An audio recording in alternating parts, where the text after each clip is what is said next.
Assalamualaikum warahmatullahi wabarakatuh. Saya terpaksa di jam 2.15 ini, jam 2.15 ini saya terpaksa harus upload karena ada beban pikiran yang harus saya luruskan, ya, dan ini saya berani pertanggungjawabkan dunia dan akhirat. Saya berani bersumpah demi apapun juga, semata-mata untuk meluruskan nasib saya yang udah dizolimi, agar anak-anak saya tahu persis kejadiannya, agar cucu-cucu saya tahu, agar cicit-cicit saya tahu kelak, dan seterusnya di keturunan-keturunan saya, tentang zolim yang dilakukan oleh keluarga saya terhadap saya, khususnya ibu saya dan abang saya yang bernama Wiwit. Ya, sekarang saya ceritain satu kasus.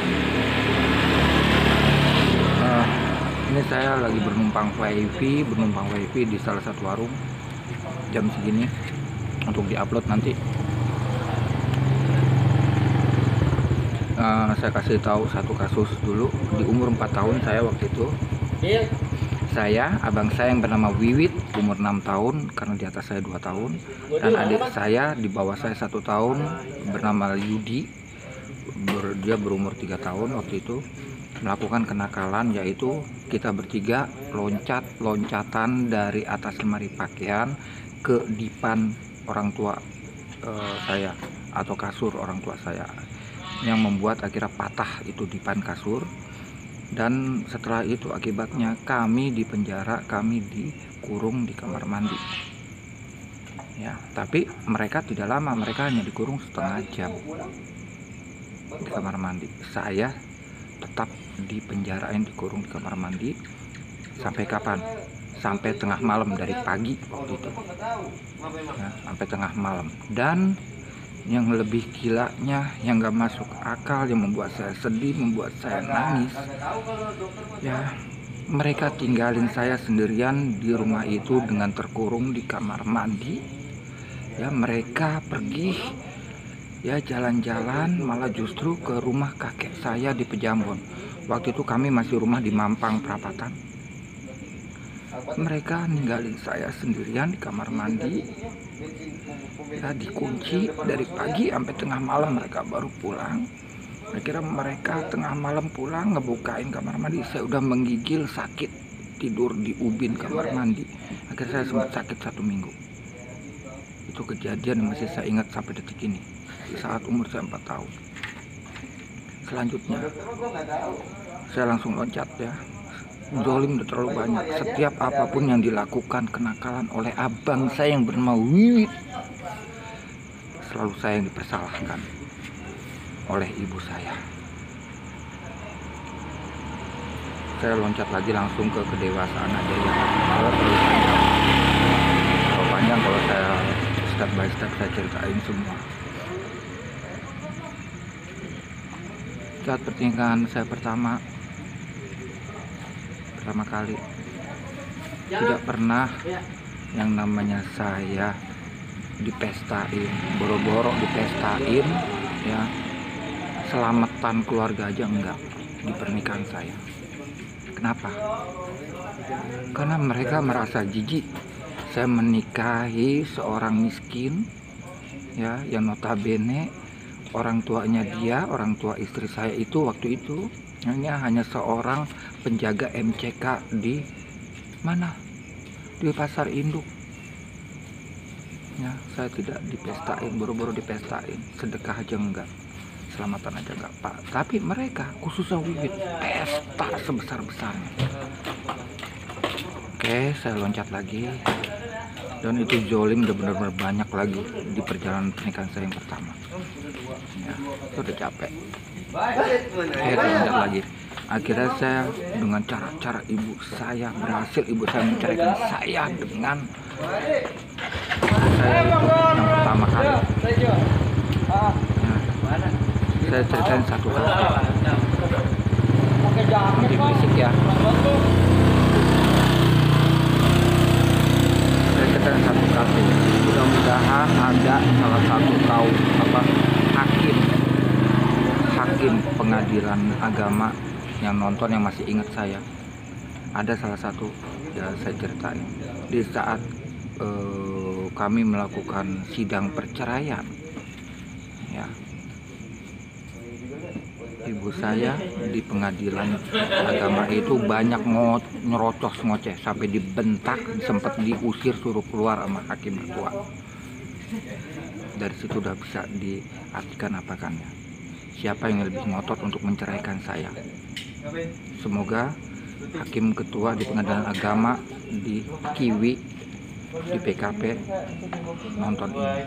Saya Made Widya Wijaya Prana. Waktu itu istri saya yang disuruh ceraikan namanya Yayah Hairiyah.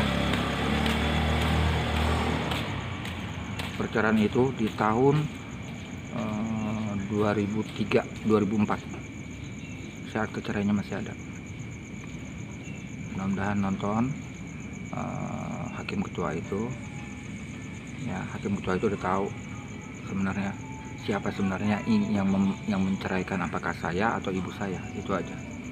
Saya loncat di tahun 2004 itu 2005 itu 2004 saya cerai, 2005 saya akhirnya mendapatkan lagi jodoh juga sama, lebih mungkin ya, dia hanya seorang gadis desa yang pendidikannya hanya mentok di SMP, orang miskin bahkan yatim juga begitu, dihinakan oleh ibu saya, tidak diizinkan saya menikah. Akhirnya saya paksa nikah dengan nikah bukan nikah surat, nikah bawah tangan alias nikah siri ya, itu pun nggak ada pesta-pesta apalagi selamatan.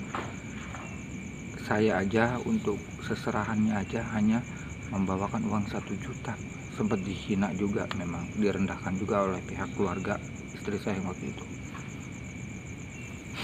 Perjalanan itu Masya Allah sadis banget ibu saya.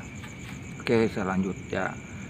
Di saat kelahiran anak saya yang pertama yang namanya Fahri Fauzan, Muhammad Fahri Fauzan, ibu saya nggak pernah sudi untuk besuk di bidan selama 3 hari. Waktu itu istri saya dirawat di bidan pada saat kelahiran Fahri. Ibu saya nggak pernah sudi untuk nengokin. Bahkan setelah pulang pun ibu saya nggak pernah sudi untuk ngegendong, untuk cium Fahri. Sampai seusia Fahri umur 6 bulan baru dia mau ngegendong Fahri. Saya berani bertanggung ini semua, dunia maupun akhirat. Jadi ajab Allah kok saya ada satu huruf pun yang berbohong. Ini yang saya mau luruskan untuk anak-anak saya, khususnya untuk cucu-cucu saya nantinya, untuk cicit-cicit saya nantinya, biar tahu yang seperti ini ya. Jadi seperti itu. Oke, loncat lagi setelah Fahri ya, seperti itu. Fahri pun selama itu juga sering dijadiin babu doang sama Wiwit dan neneknya. Kenapa? Sehari bisa 10 kali bahkan lebih bolak-balik disuruh ke warung, disuruh beres-beres, suruh ini suruh itu, dengan bentakan-bentakan terus. Oke, saya loncat. Akhirnya kelahiran anak saya yang kedua, adiknya Fahri. Kami semua itu Fahri lahir itu nggak ada seperak pun biayanya mereka, itu semua biaya saya pribadi ya. Kelahiran adiknya Fahri, sedih saya, tidak diterima oleh mereka ya. Kami hanya diterima boleh tidur tinggalnya berempat-empat. Saya, istri saya, Fahri dan adiknya yang baru lahir hanya boleh tinggal di mana? Di gudang rumah. Astagfirullahaladzim, di gudang rumah. Terlalu banyak saksi tetangga. Berbulan-bulan kita tinggal di situ. Ya, akhirnya gudang itu kita bersihin, padahal gudang itu udah mau rubuh. Asal teman-teman tahu, asal penonton tahu, gudang itu udah mau rubuh, tapi udah kita nekat. Bismillah aja, kita rapihin itu gudang sampai jadi kamar. Akhirnya kita di situ. Tapi ternyata ibu saya tetap zolimnya, ya Allah ya Robbi. Hanya dengan dia memang diadu domba. Ibu saya memang doyan banget berkhianat, memfitnah dan mengadu domba, menghasut. Asal kalian tahu, dan kalian bisa tonton di vlog-vlog saya sebelumnya ya, dengan ada 3 judul itu, bisa lihat sendiri ya. Di anak saya, di adiknya Fahri baru umur 3 bulan, ibu saya sengaja mencari alasan untuk menceraikan saya sama istri saya. Waktu itu apa? Waktu itu saya baru keluar dari pekerjaan saya di Kementerian Koperasi dan UKM di Rasuna Said. Saya baru keluar dari situ. Saya sedang mencari kerja lagi sampai saya udah nggak punya uang. Akhirnya saya bilang, ini ada TV satu-satunya dijual ya, buat ongkos saya cari kerja. Apa yang terjadi? Ibu saya menghasut istri saya supaya jangan dijual. Akhirnya kami bertengkar, dan istri saya memang dia orang yang, mohon maaf, pendidikan rendah, dengan mudahnya terhasut. Akhirnya karena itu terjadi perceraian. Mas, demi Allah ini berani saya pertanggungjawabkan dunia dan akhirat ya, buat anak-anak papa, buat cucu-cucu kakek, buat nanti cicit-cicit uyut, biar tahu semua ini.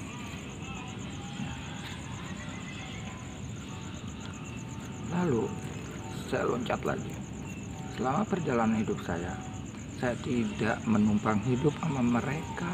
Saya bekerja, saya memberikan nafkah saya buat ibu saya, memberikan makan buat keluarganya Wiwit. Saya kasih contoh ya. Waktu saya masih pernikahan saya pertama aja, saya tuh orang sukses ya.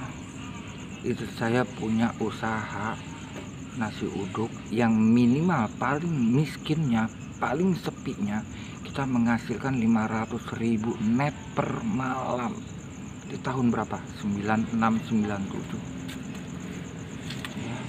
Kebayang dong, tahun segitu saya udah menghasilkan penghasilan paling sepinya 500.000 net per malam. Saya waktu itu punya pembantu sampai 6, yang per orangnya saya gaji 500.000 bersih ya, untuk kebutuhan mereka, karena mereka tinggal sama kami. Untuk kebutuhan, segala kebutuhan sampai ke odol, sampai ke softtek kita yang tanggung. 6 orang sampai sebegitunya ya kan. Wiwit sama orang tua saya ya, setiap hari kita nafkahin. Wiwit pengangguran, waktu itu pengangguran, orang miskin.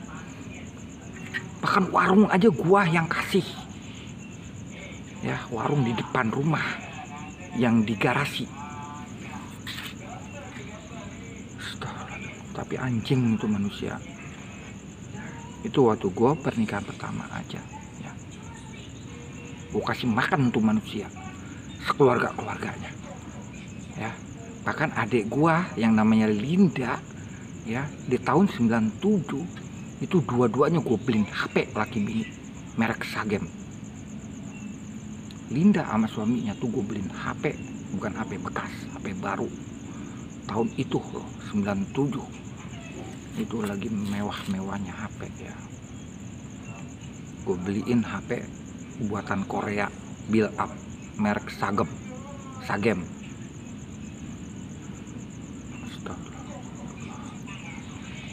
Ya, itu waktu perjalanan istri saya pertama. Perjalanan istri saya yang kedua ya,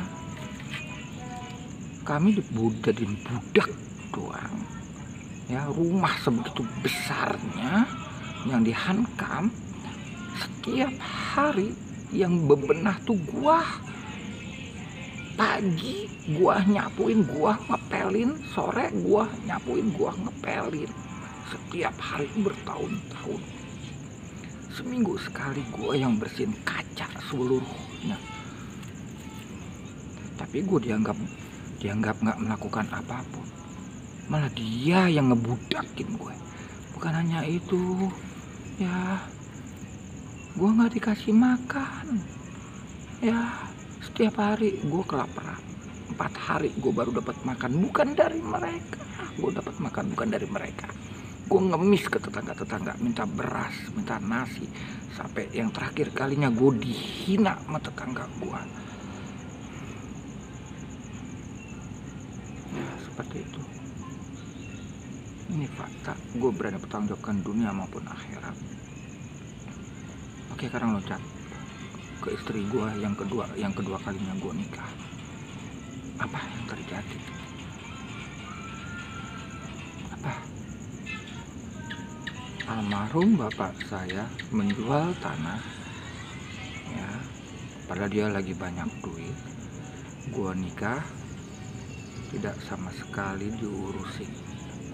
Tapi alhamdulillah Allah maha adil, akhirnya pernikahan gue dikasih rezeki yang baik. Totonya almarhum bapak gue, ya, mungkin diketuk sama Allah hatinya, akhirnya dia dari uang itu membangunkan dua kolam renang yang disuruh kelola oleh gua, ya, suruh kelola oleh gue, tapi akhirnya macet pembangunannya, ya, karena kehabisan uang. Akhirnya gua yang nerusin. Dari mana? Dari rezeki gua sama istri gua alias ibunya Fahri.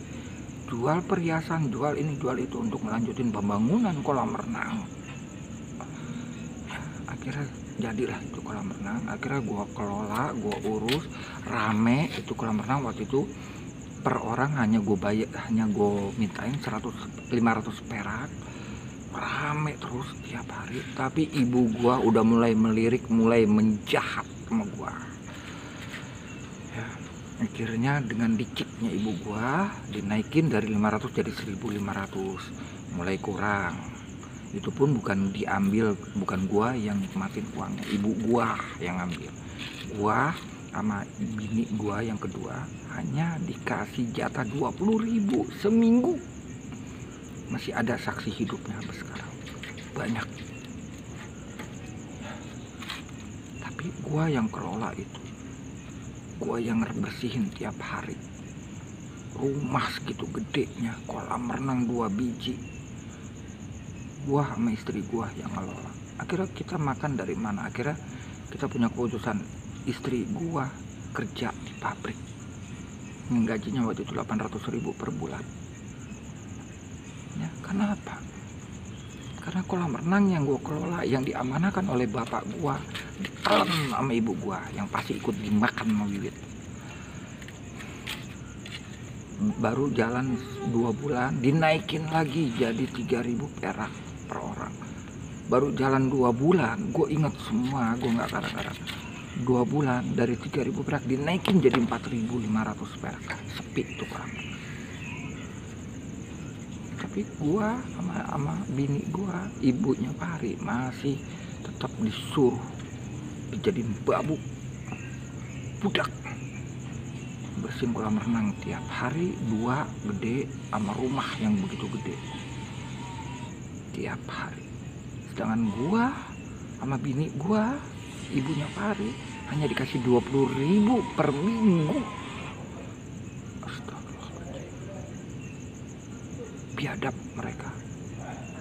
Saya berani bertanggung ini sekali lagi. Dunia akhirat silakan tuntut gua kalau gua bohong. Ya, kita mubahalah saja sekalian. Ya, jadi seperti itu. Tapi gue nggak pernah mau dendam sama mereka. Gue punya rezeki apapun gue berikan terus ke mereka. Apa contohnya? Banyak gue sebutin ya. Salah satunya, nggak semua ya. Tadi sekarang gue itu tadi gue loncat sebenarnya. Sekarang gue itu, gue sama bini gue yang kedua, akhirnya gue sempat punya rezeki. Gue kerja di Kementerian Koperasi dan UKM. Gaji pokok gue 2,5 juta tahun itu, plus insentif bla bla bla bla, total hampir 4 juta. Setiap minggu gue selalu nengokin ibu gue dan gue kasih duit. Wiwit masih nganggur, siapa yang nikmatin? Pasti Wiwit ikut nikmatin kan.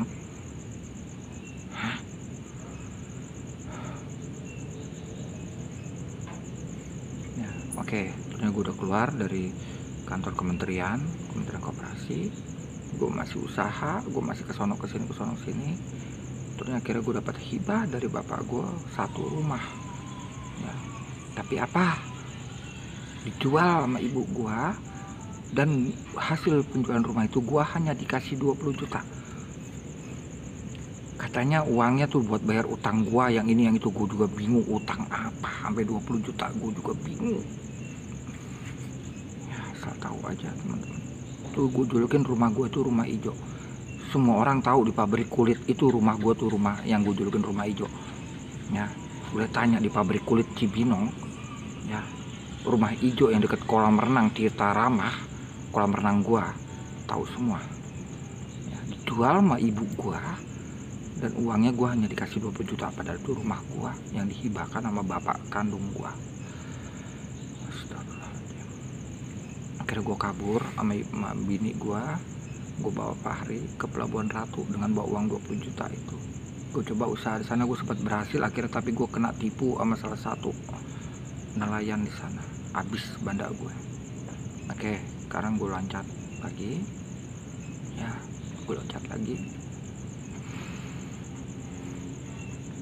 gue nggak habis di situ rezeki gue, nggak ya. Gue loncat lagi sampai di situ dulu ya. Kalau gue mau beberin semua terlalu banyak. Akhirnya gue di 2010 berhasil lah, ibu gue juga menceraikan gue sama mamahnya Fahri, berhasil ya. Makanya tunggu hisap kuburnya mereka lah. Mungkin sakaratul mautnya nyawa udah tenggorokan, mereka akan teriak-teriak minta ampun sama gue yakin ya. Oke, gue loncat dulu ya. Akhirnya ibu gue 2010 berhasil menceraikan gue sama mamahnya Fahri, dipisahkan. Di saat itu adiknya Fahri yang namanya Zahra baru umur 3 bulan. Nangis gua. Oke, di 2014 gua ketemu lagi yang gua rasa cocok, namanya Mimi, orang Purwakarta. Akhirnya kita ada kecocokan, kita udah hampir nikah. Apa yang terjadi? Dihancurkan lagi sama ibu gua ya. Waktu itu gue punya rumah toko di Nanggewer ya, dihancurkan lagi sama ibu gue dengan fitnah kejinya, dengan fitnah, menyebar fitnah ke keluarga gue ke semua, bahwa ruko gue akan diserah terimakan kepada calon istri gue yang namanya Mimi. Astagfirullahaladzim. Akhirnya dirampas sama ibu gue, dijual sama ibu gue. Uangnya kemana? Gak ada bedanya sama rumah gua yang pertama. Hanya diserahin ke gua 20 juta. Asal kalian tahu, selebihnya dimakan sama Wiwit, sama emak gua. Buat apa? Buat ngerenovasi rumahnya Wiwit sama rumah emak gua yang di Pekapuran. Jadi ini ya, buat anak-anak papa, buat cucu-cucu kakek, buat nanti cicit-cicit uyut, ini yang terjadi. Nggak sampai di situ ya. Fahri dari SD kelas 2 dia punya KJP ya. Setiap bulannya mendapatkan jatah ngambil beras atau ngambil daging atau ngambil ayam atau dan sebagainya, di samping uang juga waktu itu. Tapi siapa yang makan? Siapa lagi kok bukan emak gua sama Wiwit dan keluarganya. Kenapa gue berani ngomong gitu? Karena saat itu gue kelaparan, gue nggak pernah dikasih makan ya. 4 hari gue baru nemu nasi, baru nemu beras. Dari mana? Ngemis sama tetangga. Siapa yang mau bantah? Yuk kita mubahalah aja, yuk kita supah Al-Quran, kita mubahalah. Dan sampai detik tadi anjing Wiwit ya masih fitnah gua ya, yang akhirnya dibantah oleh mama. Tumben tuh emak gua lagi sehat otaknya? Apa fitnahnya? Dia merasa dibabuin, ngerjain ini itu di rumah kecil ini yang di sini, rumah cuma kecil setuyul, ya. Dia merasa dibabuin, gua jadi bos katanya. Anjing tuh Mang Wiwit. Padahal apa pernah gua diakuin di sini? Hah? Waktu lagi direnovasi ini rumah yang di sini, itu ada saksi kuli-kuli yang masak siang sama malam siapa? Hah? Mereka cuma ngelebok, si anjing Wiwit juga cuma ngelebok, gua yang masak, tapi gua diaku enggak. Terusnya gua tiap tengah malam gue yang bebenah, nyapu, ngepel, diaku enggak. Gua malah diusir-usir. Ada di vlog gua sebelumnya, 3 vlog gua sebelumnya, ya. Yang satu judulnya fakta nyata kehidupan gue, yang satu judulnya selamatkan kami dari iblis nyata, yang satu lagi judulnya bangsat. Tuh fakta nyata. Gue malah diusir, padahal gue udah melakukan itu. Gue nggak pernah minta makan padahal. Jadi seperti itu. Asal kalian tahu semua, inilah kejahatan mereka terhadap gua, terhadap anak-anak gua, terhadap keturunan gua, semua dibenci. Biang keladinya gue yakin Wiwit, ya.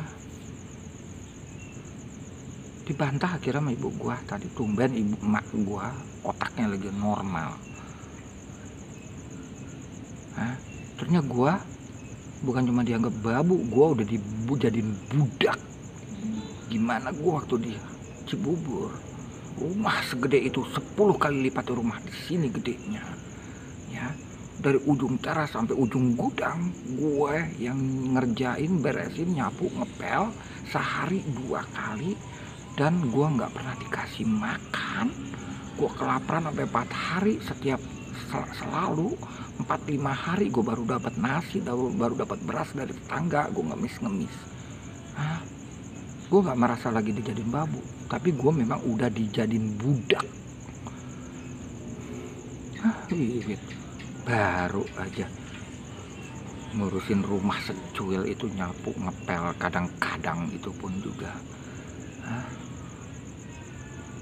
Udah merasa jadi babu.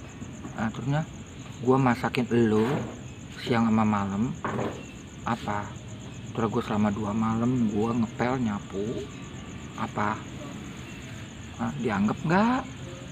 Malah diusir-usir. Emang lu siapa? Lu baru 2 tahun lu ngempanin mama. Sekarang lu hitung Wit, ya. Gue waktu sama pernikahan sama Tiwi, ya, berapa tahun yang udah lu nikmatin rezeki gua? Enak-enakan lu, ya.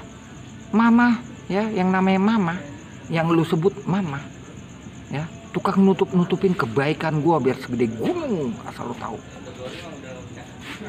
ya, asal lo tahu. Gua orang sukses, ya, waktu gua sama Tiwi, ya. Sementara Tiwi, ya, jualan nasi uduk paling sepinya 500.000 net per malam, rata-rata 20-30 liter dalam semalam kita ngabisin. Asal lo tahu. Gua sendiri masih jadi investigator yang digaji 150.000 sehari di tahun 97. Lo hitung deh tuh totalnya. Itu berapa tahun gua sama Tiwi? Lo nikmatin. Gue 97 udah sukses. Sampai tahun berapa? Sampai 2003 gue baru cerai sama Tiwi. Jadi bagaimana juga gue menyani,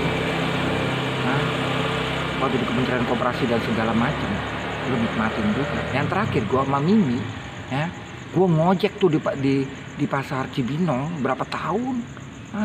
Lu bisa apa? Lu supir taksi aja lu nggak dapet duit melulu, tekor lu yang ada. Tuh hasil ngojek gue tuh lu tanya mama. Yang gue cuma ngojek di pasar dari pagi, gue udah subuh udah berangkat, tengah malam gue baru pulang. Uangnya gue kasih ke mama tiap hari. Nggak ngerasa lu makan uang gua, rezeki gua. Sekarang lu hina terus gua, lu injek terus gua, lu usir gua terus. Gua masih simpan juga, Wit. Lu ngusir gua, Wit, WA lu, Ya padahal gua tuh ngegelandang, gua cuma mau numpang ngecas, lu usir. Hah? Masih gue simpan. Ternyata bagaimana juga. Oke, lo anggap itu kan udah lama. Oke, ya sekarang gue sebut 2019 gue ngegelandang. Nah, lu gak nikmatin tuh sembako yang tiap hari gue kirim bisa sampai 5 kantong setiap hari, pada gue ngegembel, gue ngegelandang. Nah, setiap hari gue kirimin sembako dari sedekah orang ke gue kasih lagi ke lu, ke mama, bisa 4 kantong 5 kantong tiap hari. Hah? Kurang. Tahun 2020 kemarin, baru tahun yang lalu, apalagi mau perlu gue sebutin lagi. Hah? Lu yang hancurin juga kan.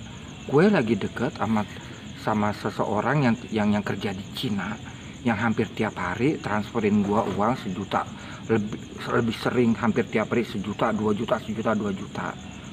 Lu nggak nikmatin? Hah? Lu nikmatin kan? Tapi yang ngancurin lu kan? Hah? Dengan songongnya lu nge-WA dia minta duit kan? Gue malu, akhirnya gue diblokir sama dia kan, sama yang namanya Amel, gara-gara kelakuan lu nge-WA dia minta duit. Anjing lu emang ya. Udah gitu aja ya, dan masih banyak ya, biar tahu penonton semua itu yang dirasain. Kasihan Fahri, ini Fahri ada di sini nih.